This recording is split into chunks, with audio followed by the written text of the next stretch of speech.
Marie-Claude, bonjour. Bonjour Ève. Alors aujourd'hui, on se retrouve pour l'investigation numéro 193, c'est ça? Oui, oui, oui. OK. Alors nous sommes toujours pareils, plusieurs binômes dans plusieurs pays du monde, donc dans plusieurs langues, à investiguer chaque semaine sur un sujet différent dont tu ne connais pas le sujet. Tu me Non, confirmes? non, je ne connais pas. OK.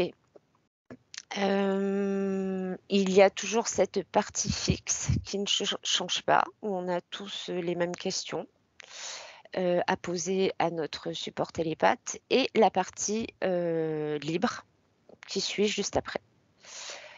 Voilà, donc on y va. C'est parti Marie-Claude, si tu veux rien rajouter. Non, non, non, j'ai rien à OK. dire. Alors, déjà les yeux fermés Marie-Claude. Je t'invite à prendre une profonde inspiration.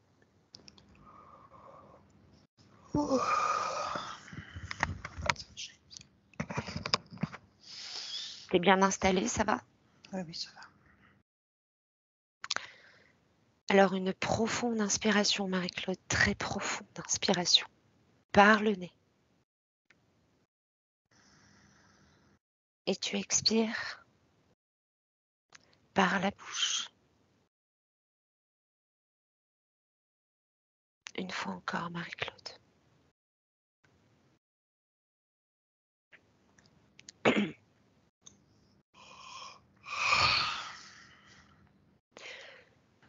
Une respiration plus lente, apportant détente et relaxation à tout ton corps, de la tête aux pieds. Tout ton corps s'enfonce, Marie-Claude, et devient plus lourd.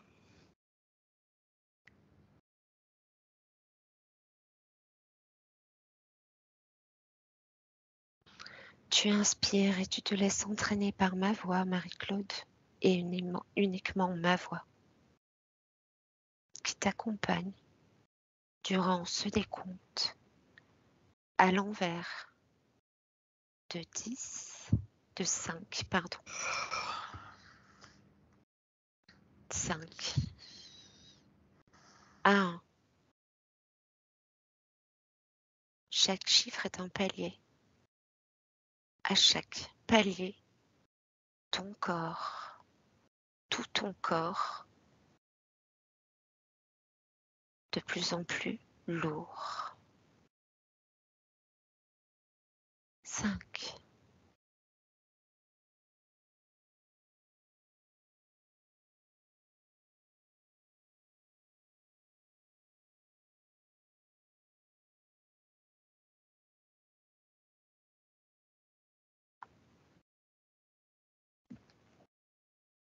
4,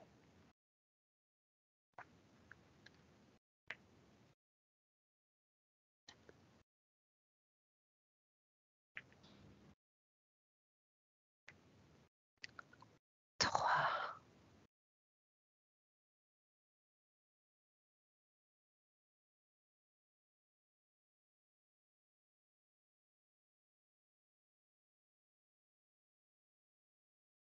2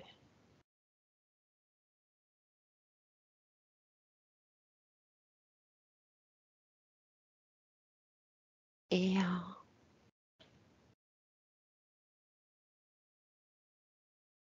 Et maintenant, je compte de 1 à 3. Et à mon 3, connecte-toi au mot d'adrénochrome et dis-moi ce que tu perçois ou visualises.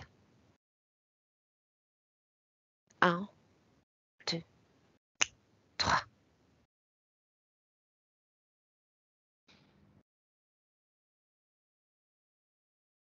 Es-tu connectée à ce mot adrénochrome, Marie-Claude?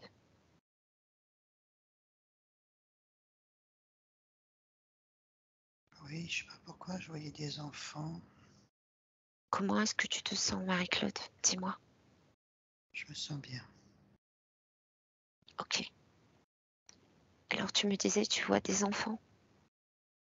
Mm. Mhm. Alors tu restes avec tes énergies, Marie-Claude. Mm. Tu observes seulement. Focus sur ces enfants, dis-moi. Quel rapport avec la connexion à l'adrénochrome?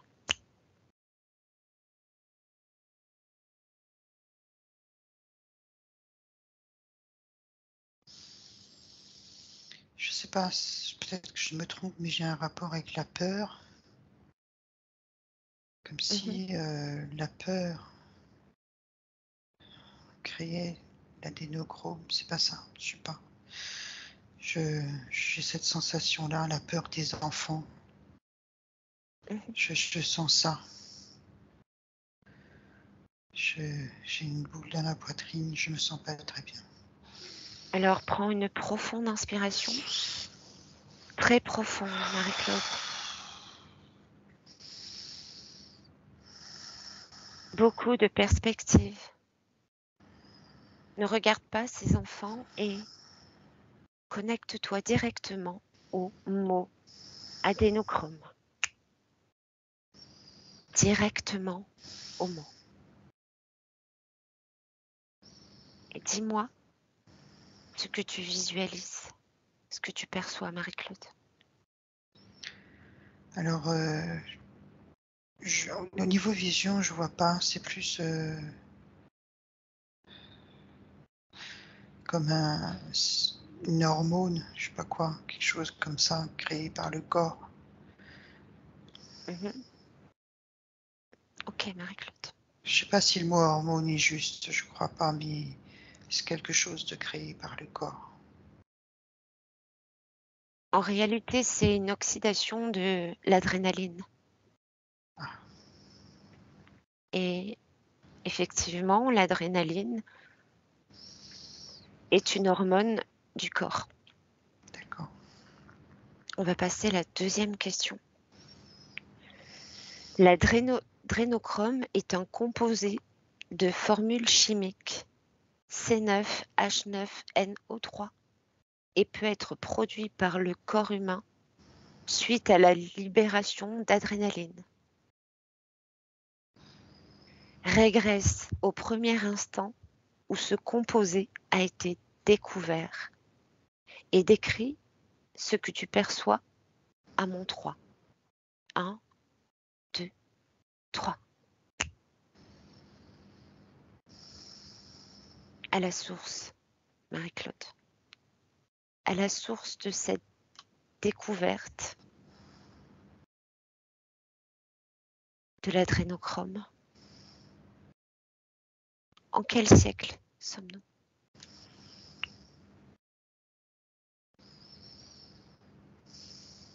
J'ai 1900, la date qui m'arrive, c'est 1900. 1900, j'ai 1900. Mhm. Alors, remonte le temps à partir de 1900 et regarde.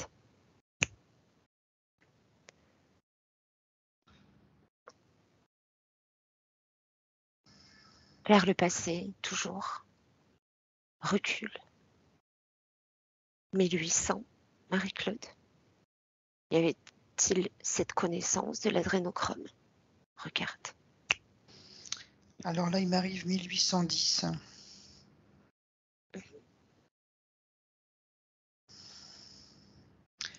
Et je vois comme dans un laboratoire, des analyses de sang. Mhm.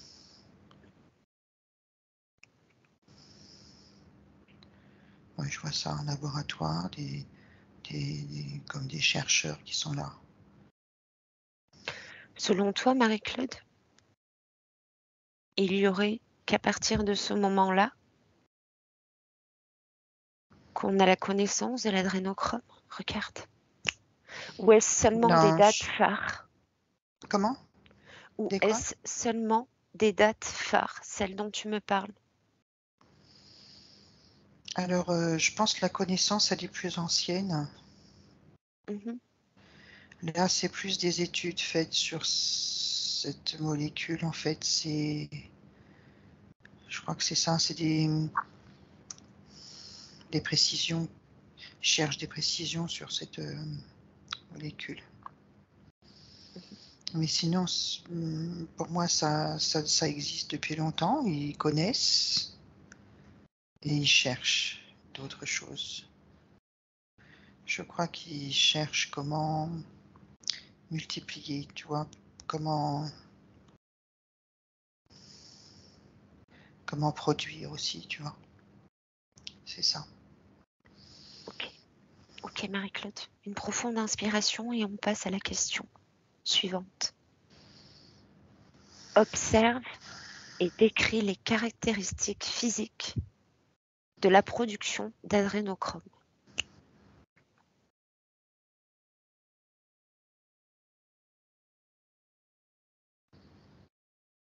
Alors moi, j'ai la peur. Mhm. Une grosse peur, en fait, ça produit énormément d'adrénaline. Donc, du coup, ouais, c'est plus dans la peur. Il faut que la personne, elle ait très très peur, que ce soit une peur très puissante. Et là, l'adénochrome, il est multiplié. Il passe par les surrénales, c'est ça? Tout se passe par les surrénales? Alors, moi, je vois plutôt au niveau du cerveau, au niveau de l'hypophyse Mhm. et de la thyroïde. Il y a comme un échange. Et les hormones, ensuite, c'est comme si l'hypophyse donne l'ordre, tu vois. Et ensuite, l'hypophyse, pas l'hypophyse, la thyroïde et aussi les surrénales, voilà. Ça produit après les hormones. Mhm. Effectivement, l'hypophyse nourrit, alimente la glande thyroïde et les glandes surrénales. Ok, intéressant. Là, c'était pas une nourriture, c'est plus comme si ça donnait un ordre, en fait, tu vois. C'est C'est comme elle qui si... desserve. C'est elle qui s'occupe d'envoyer les hormones dans les deux parties que je viens de te Ouais, citer. mais c'est pour calmer la peur, en fait, tu vois. C'est Hmm. pour... Elles La envoient peur est les hormones, là, voilà, ouais, ouais. hmm. Et c'est pour... L'adrénaline, c'est ça. niveau du cœur, voilà, pour pas que le cœur lâche. Je crois que c'est ça. Si j'ai bien compris tout. Ok, Marie-Claude. Observe et décrit les caractéristiques métaphysiques de la production d'adénochrome. On a un peu répondu. Tu peux répéter la question, s'il te plaît? J'étais encore à ce que j'étais avant, donc Alors tu j'ai prends une pas profonde écouté. inspiration, Marie-Claude. Très profonde. Et cette fois-ci, on observe les caractéristiques, mais métaphysiques de la production d'adrénochrome. Ben, c'est un peu ce que j'ai déjà dit. Pour moi, ça vient de... C'est comme un ordre donné de l'hypophyse, donc du coup, ça fait comme un ordre électrique, tu vois, qui déclenche cette production d'hormones. Mhm. Et c'est au moment d'une très grosse peur, tu vois, c'est pour... cette adrénaline, elle est là pour un peu fluidifier le sang. Enfin, je sais pas, il y a comme une espèce de chose qui pourrait calmer un peu le cœur, tu vois, un peu maîtriser tout ça. Et voilà, c'est pour ça que c'est produit comme ça au niveau des glandes, Ok. comme un courant électrique qui fait que... Moi, je parle électrique, mais c'est pas vraiment électrique, c'est... Voilà, c'est... Ouais, si, quand même, c'est comme un courant électrique qui fait que ça donne l'ordre de produire, en fait. Et c'est la peur qui déclenche ça. Ok. Question suivante. Une profonde inspiration. L'adrénochrome a-t-il déjà été utilisé?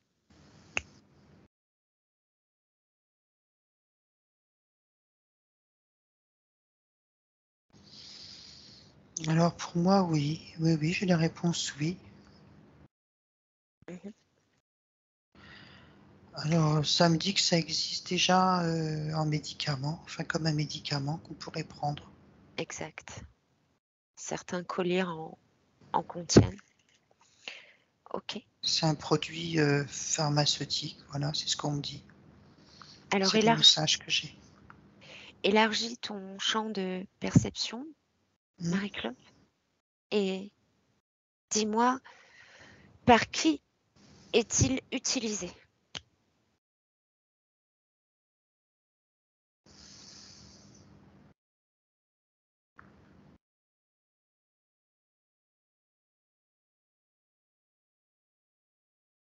Une profonde inspiration, beaucoup de perspectives,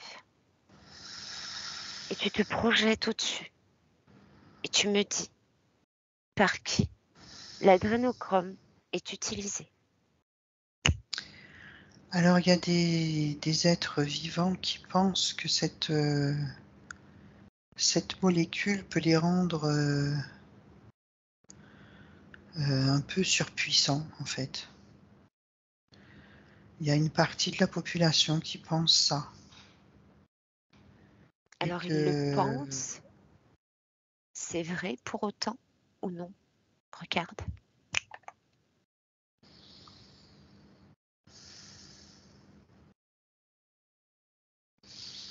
j'ai pas l'impression que c'est vrai. C'est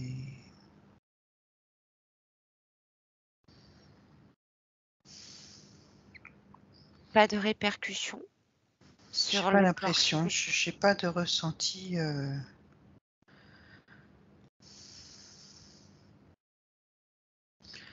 Sur le physique, je crois que c'est plus dans le mental, quoi, que c'est c'est comme s'il y avait une mémoire, tu vois, en eux, qui fait qu'ils pensent ça et donc ça fonctionne. Mais j'ai l'impression que le commun des mortels, s'il prend ça, ça lui fait pas grand-chose. C'est ce que je ressens là. Ok. C'est comme s'il y avait une mémoire chez ces gens-là qui, dans le corps, tu vois, qui, donc cet adénochrome euh, déclencherait, tu vois, des choses chez eux. Mhm. C'est une mémoire. Ok. Selon toi, comment a-t-il été utilisé? Comment il s'utilise? Regarde. Trouve un consommateur. Focus sur un consommateur. Alors là, je suis. Tu prends une profonde inspiration, très profonde, et tu ne ressens rien. On observe seulement.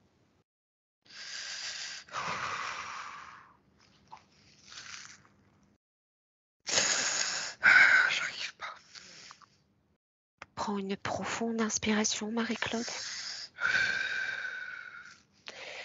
Et au fur et à mesure que tu inspires, ton corps se relaxe et se solidifie, se barricade, et tu ne ressens rien. Ça va mieux. Alors j'étais comme dans un sous-sol, je ne sais pas où je me trouve vraiment. Mais je voyais une personne martyriser un enfant. Mhm. Il y avait aussi plein d'autres enfants, il n'y avait pas qu'un. Alors comment l'utilise-t-il? Comment? Comment l'utilise-t-il, cet adrénochrome? Ils boivent le sang. Ok. C'est dans le sang. Juste avant de se déconnecter de cette scène, dis-moi dans quel but il est utilisé. Regarde, Marie-Claude. C'est les personnes que je te parlais tout à l'heure. Ils ont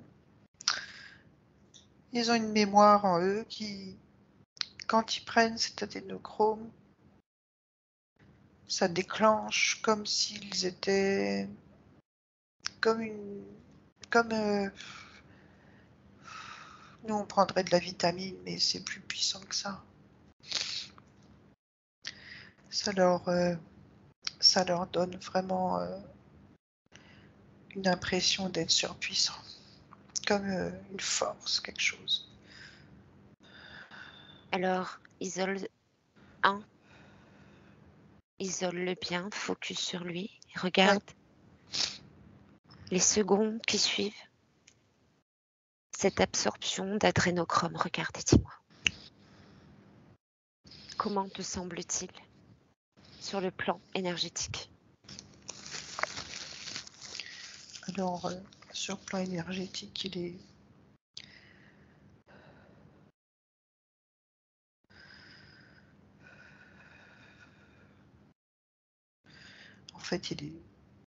dans les basses fréquences. Moi, je le sens pas bien du tout. Lui, il a l'impression d'être bien, mais c'est quelqu'un qui est dans les basses fréquences. Il est pas du tout dans les hautes fréquences. Et quand il boit ça, ça lui donne cette impression de surpuissance, mais il n'est pas du tout. Ok. Ça Il ne est lui apporte rien non, concrètement. non. C'est une impression. C'est vraiment une impression de surpuissance, mais c'est parce que ça. Comment dire? C'est comme si ça calmait cette violence qu'il a en lui, tu vois. Je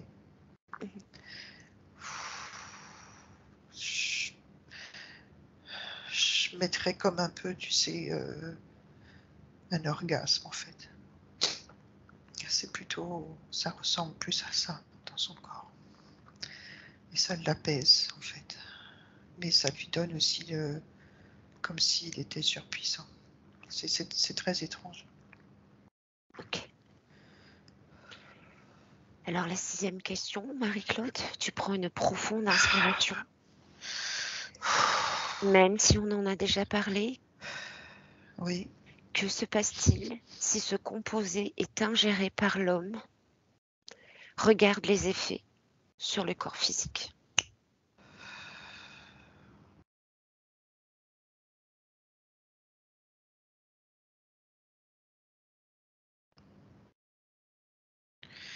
Ça donne cette sensation de vitalité quand même, une espèce de sensation de vitalité.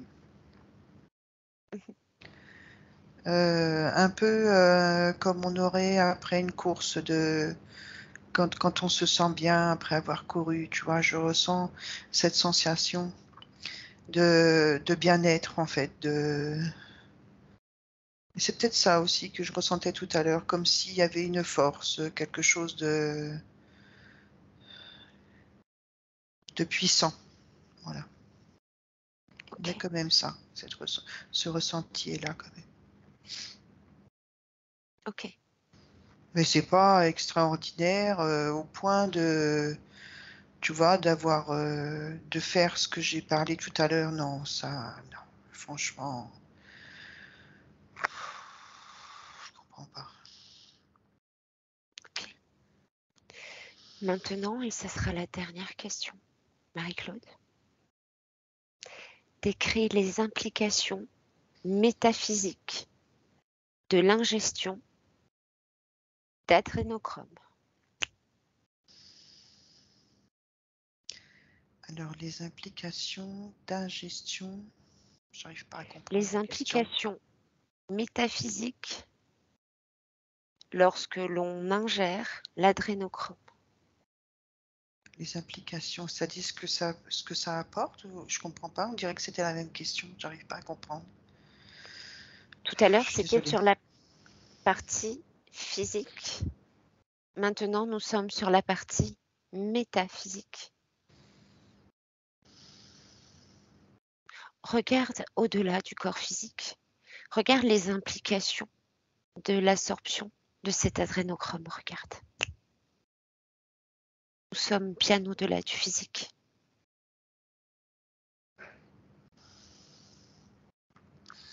Alors, j'ai l'impression que sur le mental, ça donne cette impression d'apaisement. Tu vois, c'est ça, c'est sur le mental, ça donne de sérénité, de bien-être, de force, de puissance. Et qu'en est-il de la partie éthérique, Marie-Claude? Regarde.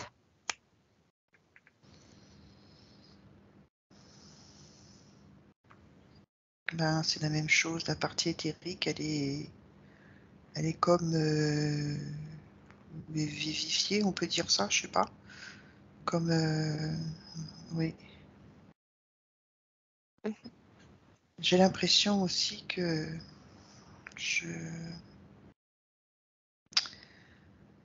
y a une différence entre ce que je te disais quand on la boit avec le sang et quand on prend le médicament, c'est pas la même chose. C'est ce que je vois là. C'est comme Des quand tu... rituels? oui, tu sais, quand tu bois le sang et qu'il y a donc l'adénochrome dedans, l'adénochrome, il est entier. Voilà, c'est ça que je ne trouvais pas le mot. Alors que quand tu prends Avec les médicaments, c'est avec les traité. médicaments, C'est traité, épuré, voilà, tu vois, c'est comme quand transformé. tu prends un jus de fruits qui est pasteurisé et l'autre qui ne l'est pas. Ouais, c'est la même chose, tu vois. Ça enlève des effets, en fait. Ok. Et là, c'est ce que je viens de voir. Donc, du coup, voilà, au niveau du corps éthérique, oui, ça fait quand même... Son effet. Oui, ça fait son effet. Le corps éthérique est comme... j'ose pas te dire, mais c'est comme ouais, vivifié, éliminé, enfin, je sais pas comment dire.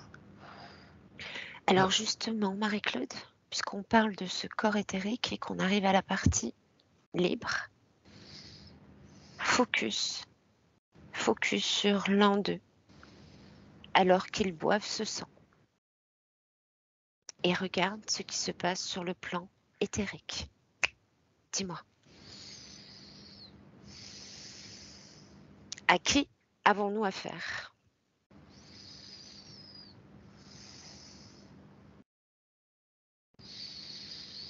Alors je Être humain? vois, non, c'est pas humain, c'est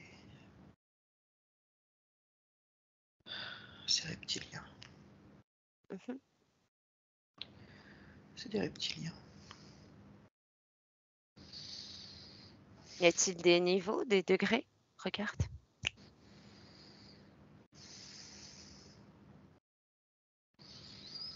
Bah oui, j'en vois, enfin là où je vois, tu vois, il y a plusieurs, ils sont plus ou moins, toi, par rapport à leur peau, tout ça, leur queue, c'est pas les mêmes, ils sont différents. Mais je vois que ceux qui prennent le sang, ils sont vraiment méchants. Si je peux dire comme ça, c'est les pires. Ils sont... Et quand ils boivent le sang, et ça décuple... ça décuple leur méchanceté, en fait, Médiocrité? leur cruauté. Mhm. Ils se rendent même pas compte, tu vois, c'est...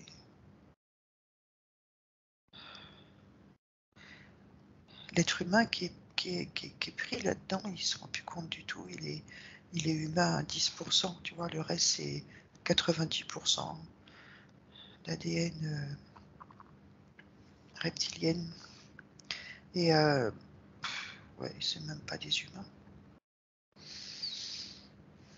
Ils n'ont plus la possibilité de réfléchir. C'est pour ça qu'ils sont là-dedans, tu vois. C'est pas possible autrement. Regarde Marie-Claude avec beaucoup de perspective et une profonde inspiration. Regarde s'il y a des domaines qui sont touchés par cette consommation en particulier. Regarde.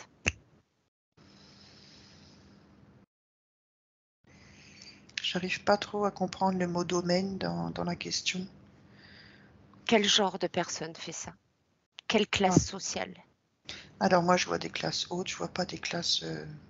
je vois plutôt depuis le début, c'est ça que je comprenais pas trop, mais je vois plutôt des gens de... Alors, beaucoup des gens de la religion, je vois des gens. Et oui, des bourgeois, beaucoup des gens riches, des gens dans la politique. C'est un petit peu de mal à dire tout ça, mais bon. Mhm.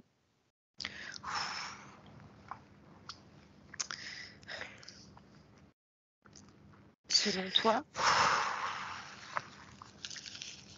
comment est-ce que tu te sens, Marie-Claude?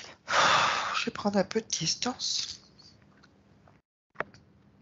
Et dans tes énergies. On observe, c'est tout.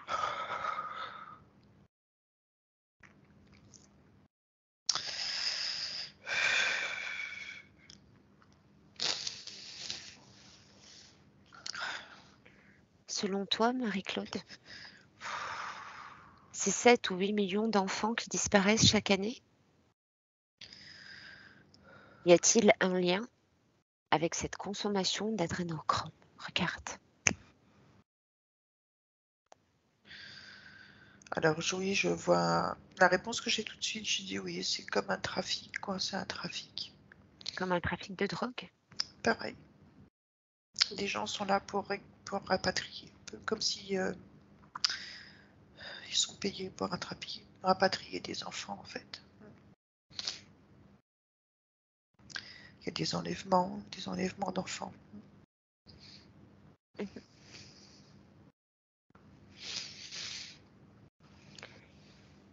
Selon toi, Marie-Claude, Et ceux qui enlèvent, c'est pas ceux qui profitent des enfants, non. Ils sont juste à... C'est comme un... C'est un revendeur, en fait. C'est de la marchandise. ok. Ce que j'aimerais que tu fasses, Marie-Claude, c'est que tu prennes une profonde inspiration. Et tout à l'heure, tu me parlais du 19e siècle, 18e. Oui. Je t'invite à régresser dans le temps, bien au-delà du 18e, et de trouver une scène. Une scène dans un château, chez les nobles, pourquoi pas chez les rois. Une scène où il s'agit d'une journée de chasse. Regarde. Cette scène-là.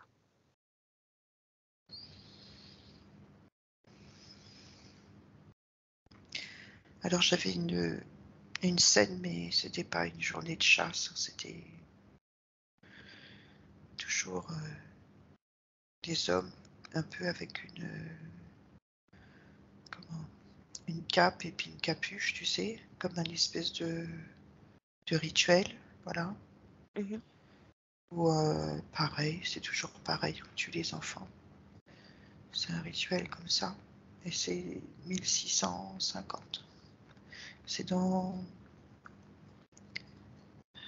dans les caves du château. Mhm. Ouais. Je vois ça. Ils font comme un rituel, ils tuent un enfant. Ok. Alors coupe de cette scène Oui. du passé, reviens dans le présent, ici et Oui. maintenant, en 2023.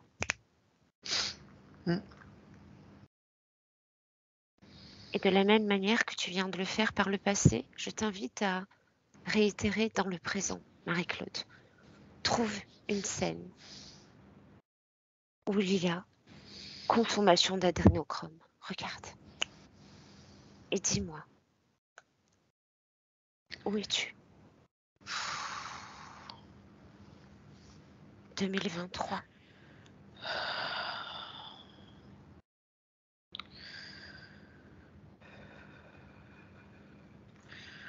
Alors c'est pareil, c'est dans un sous-sol, comme dans des caves. Je vois comme des caves voûtées. Mhm. Qui est là?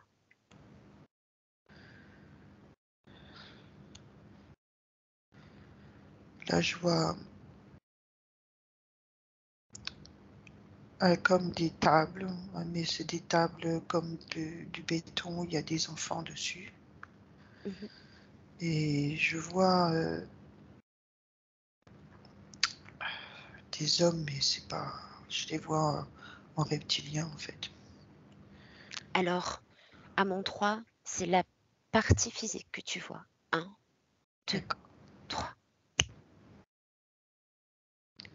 Reconnais-tu des visages, Marie-Claude? Ou non? Dans la scène là où je suis,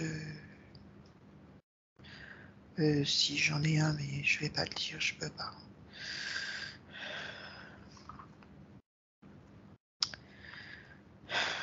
Ok, tu prends une profonde inspiration et tu fais défiler le temps et tu me dis ce qu'ils font. Comment? Tu me dis ce qu'ils font. Sont-ils nombreux? Alors ils sont plusieurs et ils sont en train d'abuser des enfants, bien sûr. Ils abusent. Il y en a qui torturent, Mhm. d'autres ils abusent sexuellement. Et je ressens beaucoup de peur chez les enfants, beaucoup, beaucoup. Et beaucoup de cruauté de la part des adultes, c'est invivable. Afin de générer Oui, un c'est affreux. maximum d'adrénaline, n'est-ce pas? Oui, Les enfants regardent. Quel âge leur donnes-tu?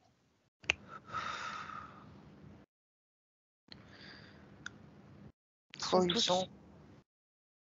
Il y Sont-ils a, tous du même âge? non, non, non. Il y a des enfants de 3 ans. Je vois des enfants de 3 ans, 7 ans, 8 ans, Mhm, 5 ans. Ils sont plusieurs, il y en a plusieurs. Il y a des mhm. garçons, des filles, il y a de tout. Ok. Leur fais dérouler la scène Oui. et sont-ils tous tués? Dis-moi. Non.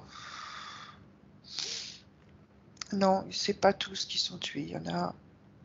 Apparemment, il y en a qu'un qui va être tué. Et les autres enfants le savent. C'est comme si ils pensent tous qu'ils vont être tués. Ils pensent tous qu'ils vont être tués. Et par contre, ils n'en prennent qu'un, puisque Un suffit. voilà, c'est que c'est le sang, ils boivent du sang, tu sais, donc un suffit, oui. Et les autres enfants sont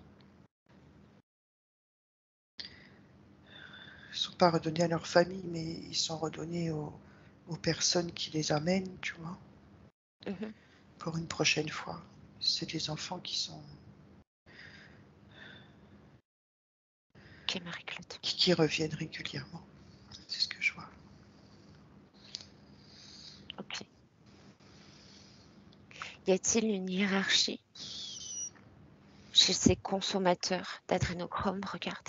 C'est ce que je sentais tout à l'heure, oui. C'est ce que je te disais. Il y en a toujours un qui est comme si c'était le chef, en fait, comme si c'est lui qui va tuer l'enfant et c'est lui qui boit en premier. Et ensuite, les autres boivent après, derrière. Je vois, mais c'est lui qui boit la plus grande quantité et C'est lui, comme si c'était le chef, quoi. C'est lui qui dirige un peu. Mhm. Ok, Marie-Claude. As-tu des précisions à m'apporter? Bah, c'est drôle, mais je ressens que c'est quelque chose qui est habituel. Ils font ça comme si il y en a qui vont en boîte le samedi soir. Bah eux, c'est ça. C'est leur sortie favorite.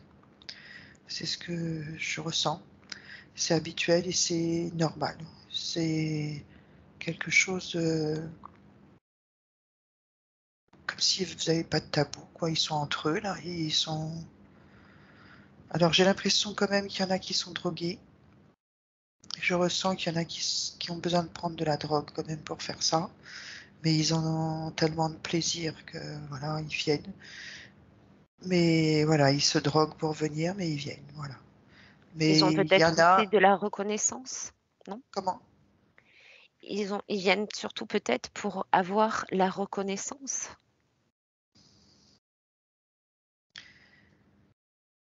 C'est comme si ça faisait bien d'être là, tu vois aussi, dans ce groupe d'êtres humains. Comme si c'était un peu courageux, comme si, tu vois, ils veulent montrer qu'eux aussi ils peuvent le faire, tu vois. C'est bizarre, cette sensation que j'ai. C'est drôle. Enfin, non. Alors, déconnecte de cette scène-là, Marie-Claude. Une profonde inspiration et juste avant de rentrer, on retourne à la partie éthérique de ces gens-là. À mon 3. 1, 2, 3.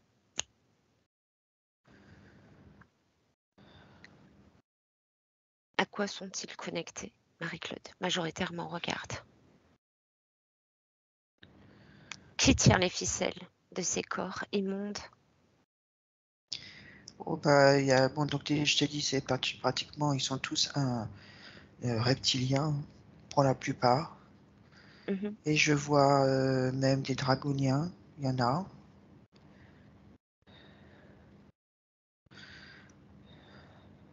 Ok. Je vois ça, ouais. Alors tu déconnectes de cette scène. Tu prends une Oh, je suis profonde, toute crispée dans mon corps, je suis pas bien.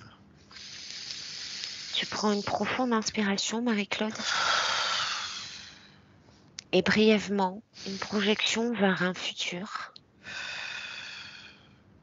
Est-ce qu'un jour tout ça sera mis en lumière? Dis-moi oui ou non.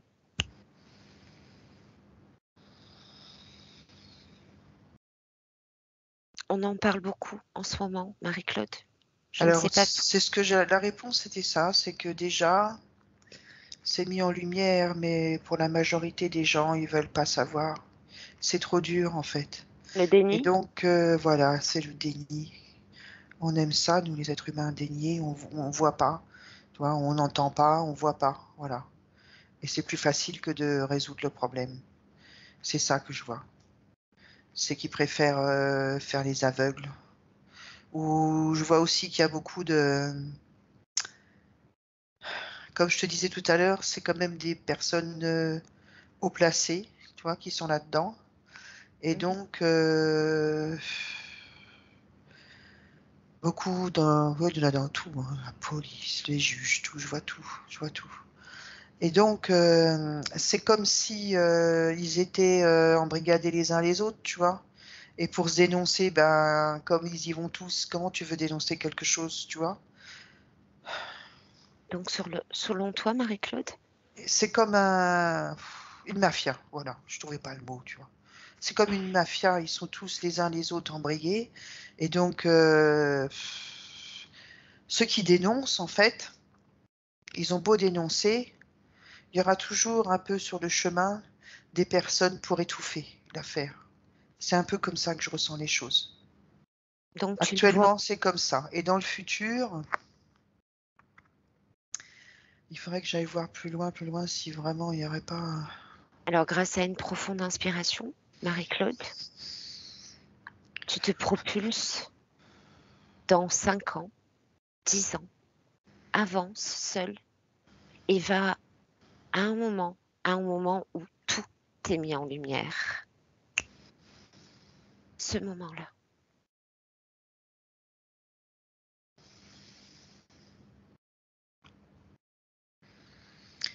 Alors, ce que je verrais plutôt, c'est pas tellement le fait que ce soit mis en lumière, c'est plutôt la destruction, comme si ces personnes-là qui sont interférées, ça n'existera plus. C'est plutôt ça que je vois dans le futur. Super. C'est plutôt, voilà, l'interférence. Comme l'interférence est plus là, ben voilà, ça n'existe plus, ça peut pas exister, c'est pas humain. Voilà, c'est ce que je ressens, c'est pas humain. Donc, oui, l'interférence n'existe plus, je vois plus, les humains sont des humains, et il n'y a plus ce genre de choses. C'est ça que je vois. Alors, ça me rappelle un petit peu notre travail de la semaine dernière. C'est ce que j'étais en train de penser.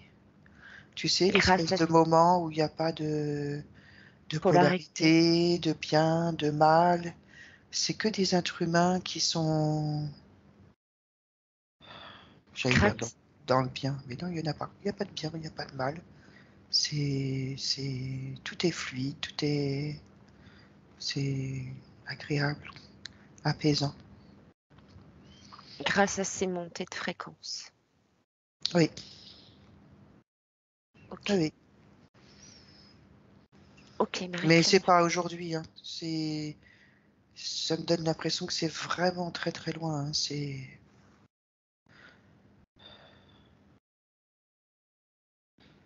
Je peux pas te dire l'année, j'ai pas de chiffre, là. J'ai pas de chiffre, mais c'est pas aujourd'hui. Alors C'est juste, pas tout de suite. juste une question plus large, mais qui sera relativement parlante. Vas-tu connaître cette époque-là? Dis-moi.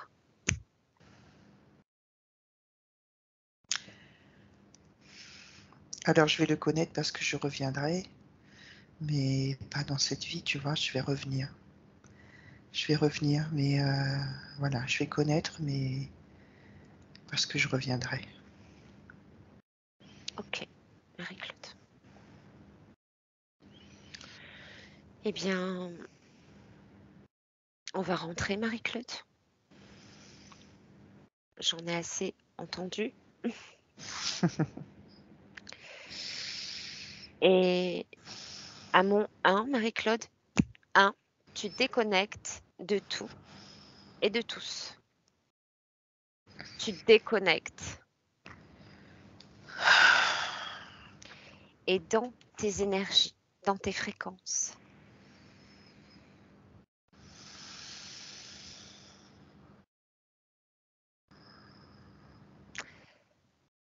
À mon 2, tu te réappropries de ton corps, Marie-Claude, pleinement.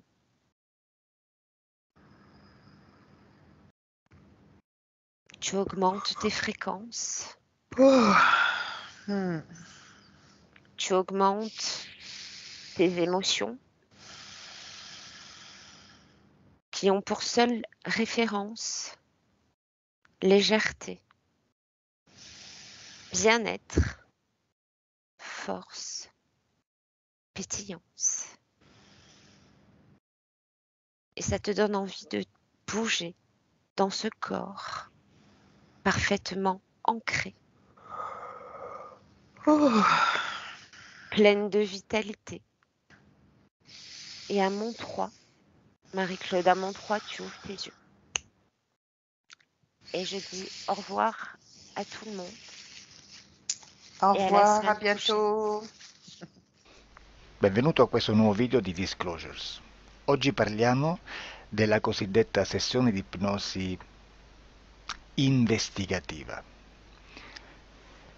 In realtà non esiste una sessione di ipnosi investigativa.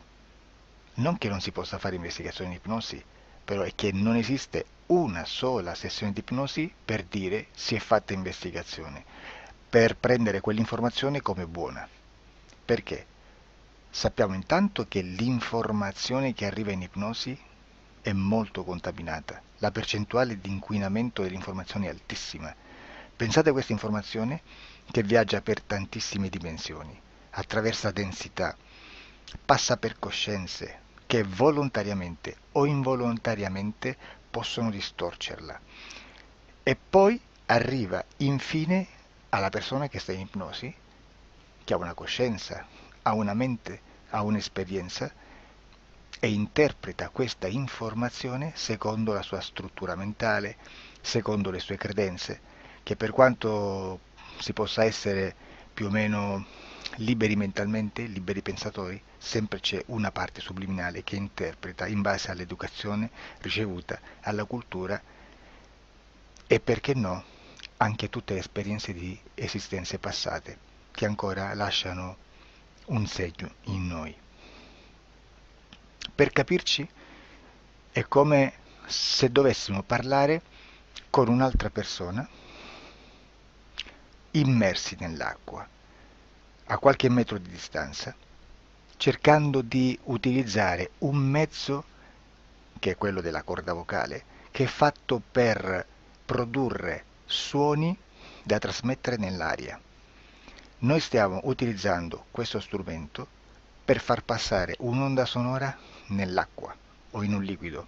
Chiaramente il suono viene completamente distorto, sempre ammesso che sia per il nostro corpo facile e non difficoltoso poterlo fare senza avere dei problemi come ingurgitare acqua o eccetera. Ma non solo. Supponiamo che per questo tipo di comunicazione utilizziamo anche due lingue diverse, per esempio un italiano e un russo o un giapponese. Per quanto possiamo anche interpretare il labiale, non possiamo capire quello che ci sta dicendo, perché la lingua è diversa. La lingua, diciamo, da dove parte l'informazione a dove arriva è completamente diversa, il codice, il linguaggio è diverso, ma possiamo anche cercare di capirci attraverso i gesti, attraverso le espressioni facciali. Per quanto sia ipoteticamente facile poterlo fare sott'acqua, però non dobbiamo dimenticare che l'acqua non è l'aria e può distorcere l'immagine, ma non solo. Dobbiamo anche pensare che l'altra persona, che parla un'altra lingua, che viene da un'altra cultura, potrebbe interpretare i segnali che noi interpretiamo come X in Y. Per noi un sì è abbassare la testa dall'alto verso il basso, per esempio, sì, e il no da sinistra verso destra, no. In alcuni paesi orientali, come le Filippine credo o qualcun altro, utilizzano esattamente gli stessi segni, ma al contrario. No, sì. Immaginate due persone di queste due culture che stanno cercando di comunicare in maniera così difficoltosa e alla fine non gli rimane altro che interpretare il linguaggio corporale. Sì, che per l'altro invece no. Cosa voglio dire con questo esempio estremo? Che l'informazione da dove parte a dove arriva viene completamente deformata. Non sappiamo esattamente quale percentuale perché ogni situazione è a sé stante, però la percentuale di inquinamento, di distorsione, di contaminazione di questa informazione è assolutamente alto. Quindi fare una sessione investigativa, mettere una persona in ipnosi e chiedere di Tizio Caio Sempronio di una situazione o chiedere certi dati è assolutamente controproducente, è assolutamente inutile. Quindi vi chiederete cosa fate allora voi quando fate ipnosi, quando fate delle domande, quando cercate delle risposte e con queste informazioni che vi arrivano lavorate sulla situazione esoterica del cliente. Beh, non facciamo altro che recuperare questa informazione solamente per arrivare al problema del cliente e poi lavorarci. Quindi il valore dell'informazione non è quello di un'istruzione, quello di memorizzare dei dati e di prenderli per buoni, ma è un veicolo di movimento, di trasporto verso la causa del problema per poi lavorarci. Quindi lo scopo di questo tipo di informazione che si prende dalla singola sessione è completamente un altro. Come si fa quindi? Investigazione in ipnosi. Il lavoro non è semplice, il lavoro è lungo, difficoltoso, stancante. È necessario farlo anche in squadra perché bisogna moltiplicare il numero di sessioni da fare e una sola persona potrebbe farlo soltanto in un tempo estremamente largo. Noi abbiamo delle informazioni che prendiamo ormai per buone, ci lavoriamo, danno dei risultati e quindi per noi sono buone. E come abbiamo fatto ad avere queste informazioni?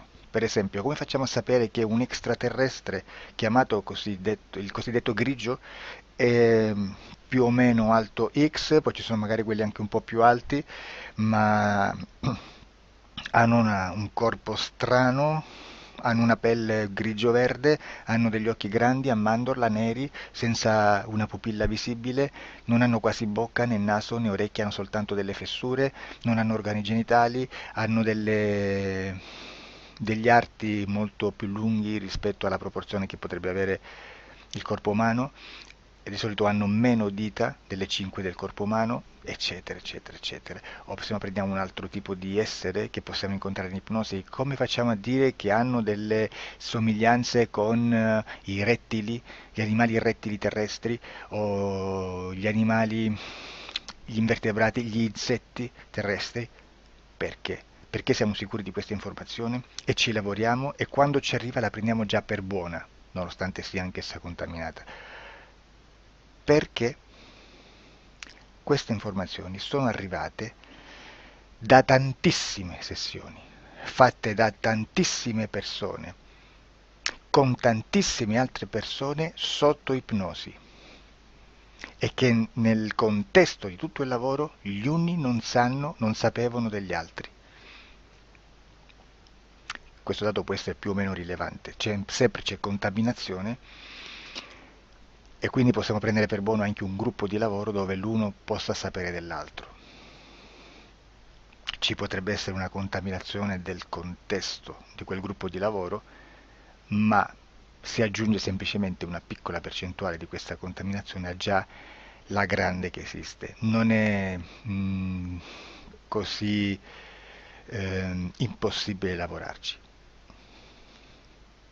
Da tutte queste sessioni, da questo grande numero di sessioni, migliaia, diciamo migliaia, noi prendiamo solamente quell'informazione che è uguale a tutte, che è in comune a tutte, o a quasi, perché magari qualcuna ci potrebbe essere niente in comune per una fortissima contaminazione, perché no? Ma dobbiamo prendere una stragrande maggioranza, proporzionalmente abnorme rispetto a quello che potrebbe essere un minimo di scartabile,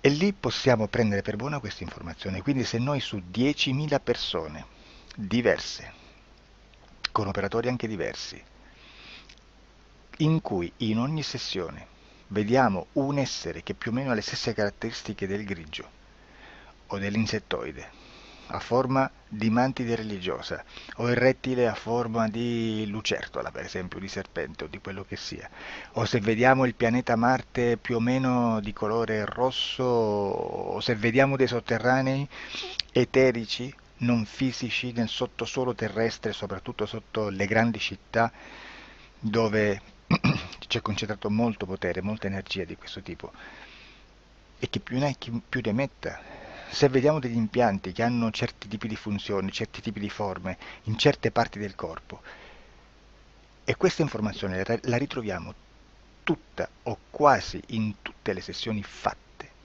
eseguite, realizzate da tanti anni a questa parte, significa che quella è una informazione affidabile. E vi posso garantire che stiamo parlando di una percentuale bassissima. Su un 100% staremo, credo, forse più in basso di un 2-3%.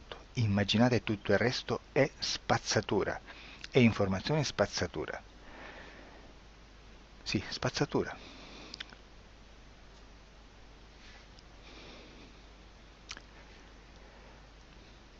c'è anche un'altra cosa da dire. Supponiamo che un operatore faccia un'ipnosi e voglia andare a vedere cosa fa Tizio, cosa fa Caio, cosa fa Sempronio. Arrivano delle informazioni e si dice che Tizio è biondo, Caio è zoppo e Sempronio è uno sportivo. Intanto già abbiamo detto che una sessione soltanto non serve, d'accordo? Ma poi c'è da dire che una coscienza, un essere, in ambiente subliminale, la sua parte subliminale potrebbe non dare autorizzazione a questa fuoriuscita di informazioni. Mi potreste dire, e allora tu quando chiedi agli esseri cosa fanno, cosa non fanno? Beh, intanto la prendo sempre con le pinze perché abbiamo sempre detto che tutto è molto contaminato e mi serve solo per dirigermi da una parte. Ma c'è anche da dire che se un essere interferisce con l'altro, ha aperto un canale di comunicazione a cui non può ovviare, a meno che non lo recida, non lo annulli. Quindi quando io faccio la domanda a un essere, se lo faccio attraverso l'interferito, mi arriva l'informazione per un canale aperto che sottostà alla volontà dell'interferito. Sulla volontà dell'interferito parleremo in un prossimo video disclosures. Però, se io voglio fare un'investigazione sopra Tizio, Caio e Sempronio che non hanno nessun collegamento, nessuna interazione e nessuna interferenza con il soggetto con cui io sto realizzando l'ipnosi, non è detto che mi arrivi questa informazione. Assolutamente. Potrebbe esserci completamente un muro. Come potrebbe esserci informazioni perché quell'altra parte potrebbe autorizzare comunque. Ma non è detto. E comunque quando ci arrivano informazioni, in una situazione di non interferenza o non interazione, non possiamo sapere esattamente se sono informazioni che ha autorizzato la parte subliminale dell'altra persona o dell'altro essere, o qualche altro essere, qualche altra entità furba, approfitta della situazione, osserva quello che sta succedendo, si mette in mezzo, si fa passare per l'altro e dà informazioni, ovviamente distorte, prima perché non è detto che debba conoscerle, e anche se fosse potrebbe manipolarle a sua volontà e a suo vantaggio. E quindi immaginate che situazione ridicola ci si viene a trovare, in quale situazione ridicola ci si viene a trovare in questi casi. Da qui si vede quando un operatore riesce a utilizzare l'informazione di ipnosi come per lavorare su un soggetto. Da qui l'osservatore attento delle sessioni di ipnosi riesce a capire se quell'ipnosi è un'ipnosi affidabile, un'ipnosi con un livello di informazione certa, con una alta percentuale di informazione certa. Non vi nascondo che in futuro potrei anche impostare un lavoro per decifrare che livello di certezza di informazione c'è in un'ipnosi, analizzandola e spiegando il perché, spiegando i meccanismi di analisi di un'informazione in ipnosi, che poi anche è molto istintivo. Supponiamo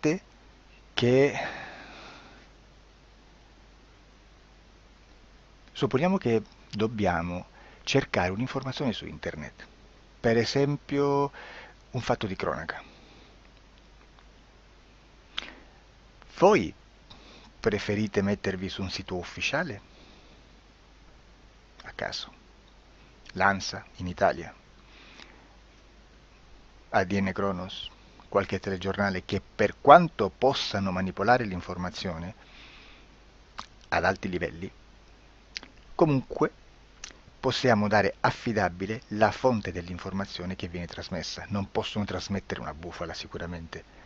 Verrà sicuramente manipolata ad altri livelli. Ne parleremo in altri video, ma a livello base la fonte è certa. Sicuramente non andrete a cercare questa informazione sul primo sito, il primo blog che vi passa davanti e magari c'ha 4 followers. Perché? Perché non vi dà nessuna garanzia della certezza della fonte.